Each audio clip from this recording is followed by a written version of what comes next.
Hello everyone, আসসালামু আলাইকুম। Rabeya soul চ্যানেলে সবাইকে শুভেচ্ছা জানাচ্ছি। আশা করছি সবাই ভালো আছেন। আজকে সুন্দর একটা ভিডিও শেয়ার করব, যেটা হচ্ছে আমাদের চ্যানেলে অলরেডি একটা ভিডিও দেওয়া আছে সিদ্ধ রুটি আপনারা কিভাবে তৈরি করবেন। তো আজকে একটা ভিডিও শেয়ার করব যেটা হচ্ছে রুটি তৈরিরই। তো আমাদের বাসায় যিনি হেল্পিং হ্যান্ড আছেন, আমাদের যে খালা আছেন, উনি একটা সিস্টেমের রুটিটা বানাচ্ছে। আমার কাছে খুবই ভালো লাগলো, ভাবলাম যে আমার যে দর্শকরা আছেন তাদের সাথে শেয়ার করি। হ্যাঁ, রুটিগুলো এত সুন্দর গোল গোল হচ্ছে, আমি মানে তাকিয়ে আছি।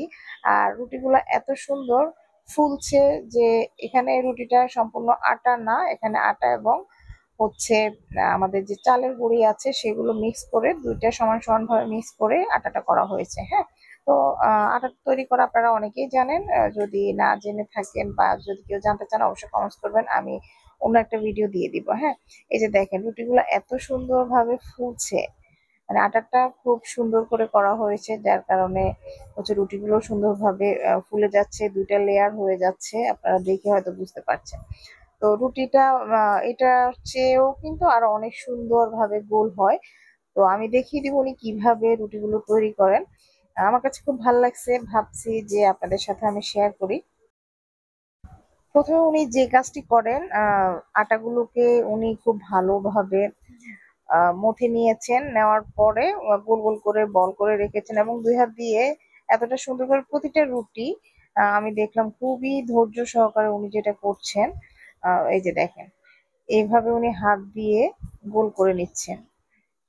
এই যে দেখেন, এত সুন্দর করে অনেকগুলো অলরেডি পাশের দেখতে পাচ্ছেন যে উনি এভাবে গোল করে রেখেছেন। এরপরে হচ্ছে উনি রুটিগুলো তৈরি করেন। হ্যাঁ, এখানে দেখেন অনেকগুলো উনি কিন্তু করে ফেলেছেন, ঠিক একই সিস্টেম উনি সবগুলো একইভাবে তৈরি করে নিয়েছে এবং দেখেন এত সুন্দর করে রুটিগুলো তৈরি করছে।